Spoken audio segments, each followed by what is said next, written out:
নবম দশম শ্রেণী এবং একাদশ দ্বাদশ শ্রেণীর ছোট ভাই ও আপুরা তোমাদের সবাইকে স্বাগতম সেন্টেন্স কানেক্টরের দ্বিতীয় পর্বে। তাহলে আমরা এই দ্বিতীয় পর্বে তিনটা রুল শিখব।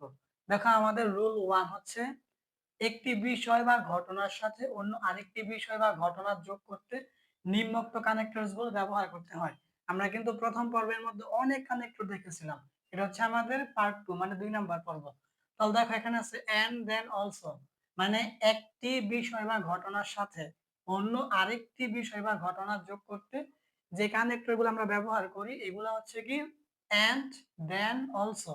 এই তিনটার মধ্যে এন্ড ব্যবহার করা সবচেয়ে ভালো। দেখো আমি এক্সাম্পল দিয়ে রাখছি যে time and tide wait for none, তারপরে ড্যাশ মানে শূন্যস্থান, no one can stop the onward march of time. তাহলে টাইম এন্ড টাইড মানে হচ্ছে কি সময় এবং সমুদ্রের স্রোত, ওয়েট ফর নান মানে কারোর জন্য অপেক্ষা করে না।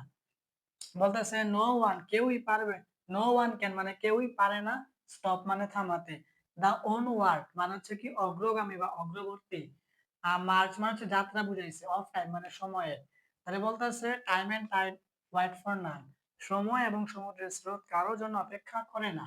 তারপরে ড্যাশ বলতেছে no one can stop the onward march of time, এবং কেউই সময়ের অগ্রগামিকতা থামাতে পারে না। তাহলে এখানে একটা কথা, এখানে আরেকটা কথা, একটা ঘটনা আরেকটা ঘটনা, এই দুইটা ঘটনাকে তুমি যোগ করতে পারো এখানে এন্ড দিয়া, দেন দিয়া বা অলসো দিয়া। এই তিনটার মধ্যে সবচেয়ে ভালো হয়েছে এন্ড লিখলে। তাহলে এখানে তুমি এন্ড লিখে দিতে পারো এন্ড। তাহলে কি হইলো যে time and tide wait for none and no one can stop the onward march of time. তাহলে এর অর্থ হবে যে সময় এবং সমুদ্রের স্রোত কারোর জন্য অপেক্ষা করে না, এবং কেউই পারবে না সময়ের অগ্রগামিকতাকে থামাতে। এটা সত্যি, সময় এবং সমুদ্রের স্রোতকে কেউই কি থামাতে পারবে না, এটা এটার মতো চলতেই থাকে। তাহলে হচ্ছে আমাদের রুল 1। তারপর আমরা রুল 2 টা দেখি। দেখো রুল 2 টা হচ্ছে কোনো ঘটনার ক্রম বা ধারাবাহিকতা বোঝাতে নিম্নোক্ত কানেক্টরস গুলো ব্যবহার করতে হয়। যেমন ফার্স্টলি, সেকেন্ডলি, থার্ডলি, ফোর্থলি। তো এখানে আমি ডট ডট দিয়ে রাখছি, থার্ডলি পর্যন্ত লিখলেই হয়, তারপর আমি ফোর্থলি দিয়ে রাখলাম। দেখবা আমরা কোনো কিছু ক্রম বুঝাই, যেমন আমরা সকালে ঘুম থেকে ওঠা বা আমরা ব্যায়াম করার কথা যদি বলি, যে ব্যায়াম করলে প্রথমত আমাদের শরীর সুস্থ থাকে, তারপর দ্বিতীয়ত আমরা ঠিকমতো কাজ করতে পারি, তৃতীয়ত আমরা শারীরিকভাবে সুস্থ থাকি। এরকম আমরা কিন্তু একটা জিনিসের ক্রম বা ধারাবাহিকতা বুঝাই, তখন আমাদের ফার্স্টলি, সেকেন্ডলি, থার্ডলি মানে প্রথমত, দ্বিতীয়ত, তৃতীয়ত এগুলো ব্যবহার করতে হবে। দেখো আমরা এখানে এক্সাম্পলটা দিব একদম রুল 3 এর সাথে মিলাইয়া। দেখো আমাদের রুল 3 টা হচ্ছে মূল বিষয় বা ঘটনার সাথে আরো অতিরিক্ত কিছু যোগ করতে যে কানেক্টরস গুলো ব্যবহার করা হয়, যেমন বি সাইডস, তারপর হচ্ছে আমাদের moreover, furthermore, in addition. তাহলে এগুলোর মধ্যে সবচেয়ে সুন্দর অর্থ হচ্ছে তোমার বি সাইডস। যেমন এখানে তিনটার মধ্যে সবচেয়ে ভালো ছিল এন্ড, আর এখানে যতগুলো আছে এর মধ্যে সবচেয়ে ভালো হচ্ছে তোমার বি সাইডস। এই বি সাইডস মানে হচ্ছে এছাড়াও, মোর ওভার মানে এছাড়াও বা মোর ওভার মানে অধিকন্ত বোঝায়, ফার্দার মোর মানে হচ্ছে আরো আরো, ইন এডিশন মানে হচ্ছে অধিকন্ত।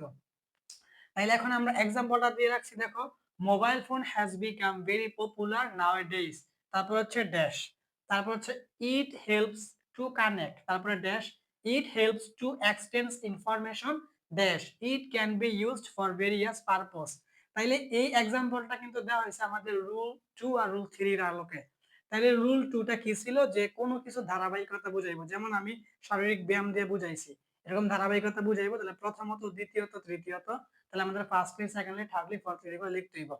আর 3 নাম্বার রুলটা আমাদের হচ্ছে যে মূল বিষয় বা মূল ঘটনার সাথে আরো অতিরিক্ত কিছু যোগ করতে হইব।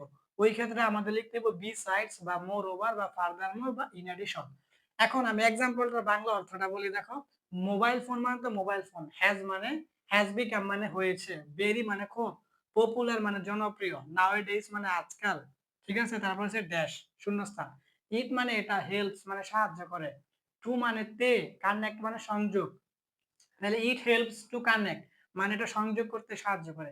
সংযোগ বলতে কি বুঝাইছে, মানে একজনের সাথে আরেকজনকে সংযোগ করতে সাহায্য করে। মানে আমরা কিন্তু একজনের সাথে আরেকজন ফোনে কথা বলে তাকে একজন আরেকজনের খবর নিতে পারি, এটা বুঝাইছে।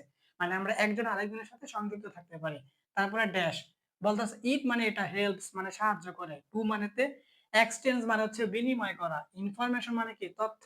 তাহলে বলতেছে ইট হেল্পস টু এক্সচেঞ্জ ইনফরমেশন, এটা তথ্য বিনিময় প্রদান করতে সাহায্য করে। তাহলে তথ্য বিনিময় প্রদান কিভাবে করে, যেমন আমরা একজন আরেকজনের সাথে কিন্তু তথ্য প্রদান করি কিসের সাহায্যে, মোবাইল ফোনের সাহায্যে, এটাই বুঝাইছে।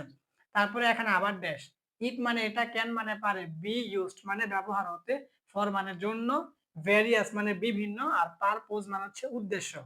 তাহলে আমরা যদি এখন এখন মানে শব্দ বাই শব্দ আমি বাংলা বলে গেছি।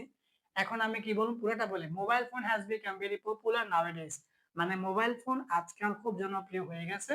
Dash it helps to connect. এটা একজন আরেকজনের সাথে সংযুক্ত করে, মানে সাহায্য করে সংযোগ করতে। তারপরে dash it helps to exchange information. এটা তোমার কি করে একজন থেকে আরেকজনের কাছে তথ্য প্রদান করতে সাহায্য করে। তারপরে dash it can be used for various purpose. মানে ভেরিয়াস পারপোজ মানে এটা বিভিন্ন উদ্দেশ্যে ব্যবহার হতে পারে। তাহলে এখন ২ নাম্বার রুলের ক্ষেত্রে আমি কি বুঝাইছিলাম, যেমন ক্রম বুঝাইবো। যেমন শারীরিক ব্যায়াম, এটা দ্বারা কি হয় যে আমরা প্রথমত সুস্থ থাকি, দ্বিতীয়ত আমরা ঠিকমতো কাজ করতে পারি, এরকম বুঝাইবো। তাহলে এখানে কিন্তু সেম বিষয়টাই বুঝাইছে যে mobile phone has become very popular nowadays. মানে মোবাইল ফোন আজকাল খুব জনপ্রিয় হয়ে গেছে। তারপরে ড্যাশ, তারপরে বলতেছে ইট হেল্পস টু কানেক্ট, এটা সংযোগ করতে সাহায্য করে। পরে ইট হেল্পস টু এক্সচেঞ্জ ইনফরমেশন, এটা তথ্য আদান প্রদান করতে সাহায্য করে। একটু খেয়াল করে দেখো, এইটাও কিন্তু মোবাইলের একটা কাজ বুঝাইছে, এইটাও মোবাইলের কাজ বুঝাইছে। তাহলে এখন যদি আমরা এখানে ফার্স্টলি লিখি, প্রথমত বুঝাই FIRST ফার্স্ট, LY ফার্স্টলি, দেখো। আর এখানে যদি আমরা সেকেন্ডলি লিখি, দ্বিতীয়ত SECONDLY, তাহলে কিন্তু আমাদের মিলছে। দেখো আমাদের ক্রম বুঝাইলে আমরা কি ফার্স্টলি সেকেন্ডলি বলবো, এই যে এটা আমাদের ২ নাম্বার কি ২ নাম্বার রুলটা। তাহলে এখন অর্থটা মিলে কিনা, যে mobile phone has become very popular nowadays, mobile phone আজকাল খুব জনপ্রিয় হয়ে গেছে। তাহলে আমি এখন বলতেছি যে firstly it helps to connect, মানে প্রথমত এটা আমাদেরকে একজন থেকে আরেকজনের কাছে সংযোগ করতে সাহায্য করে। সেকেন্ডলি মানে দ্বিতীয়ত ইট হেল্পস টু এক্সচেঞ্জ ইনফরমেশন, দ্বিতীয়ত এটা একজন থেকে আরেকজনের কাছে তথ্য বিনিময় করতে সাহায্য করে। এখন দেখো, এখন আমরা কি এখানে থার্ডলি লিখবো। দেখো ইট can be used for various purposes, মানে এটা আরো বিভিন্ন উদ্দেশ্যে ব্যবহার হতে পারে। এখানে কিন্তু আমাদের থার্ডলি লেখা যাবে না। এখানে কিন্তু আমাদের এই দুইটার ক্ষেত্রে আমাদের ফার্স্টলি সেকেন্ডলি পর্যন্ত ছিল আমাদের ২ নাম্বার রুলে। এই ৩ নাম্বার লাইনটা কিন্তু আমাদের একটা অন্য কথা বুঝাইছে। এখানে প্রথম বুঝাইছিল আমাদের যে প্রথমত আমরা একজন আরেকজনের সাথে সংযুক্ত থাকতে পারি। তারপরে বুঝাইছে যে আমরা একজন আরেকজনের সাথে তথ্য বিনিময় করতে পারি। এখন এখানে এটাও বলতে পারতো যে আমরা মোবাইল ফোনের সাহায্যে কথা বলতে পারি, আমরা মোবাইল ফোনের সাহায্যে ভিডিও কলে কথা বলতে পারি, অডিও কলে কথা বলতে পারি। যদি এরকম কিন্তু থাকতো, মানে এরকম কথা থাকতো, তাহলে আমরা এখানে থার্ডলি ফোর্থলি লিখতাম। তাহলে যেহেতু এখানে এমন এমন কোনো কথা নেই, এখানে বলতেছে ইট can be used for various purpose, মানে এটা আরো অন্যান্য উদ্দেশ্য ব্যবহার হতে পারে। তাহলে এখানে আমাদের বলতেছে যে এছাড়াও, এরকম একটা অর্থ আসছে এছাড়াও।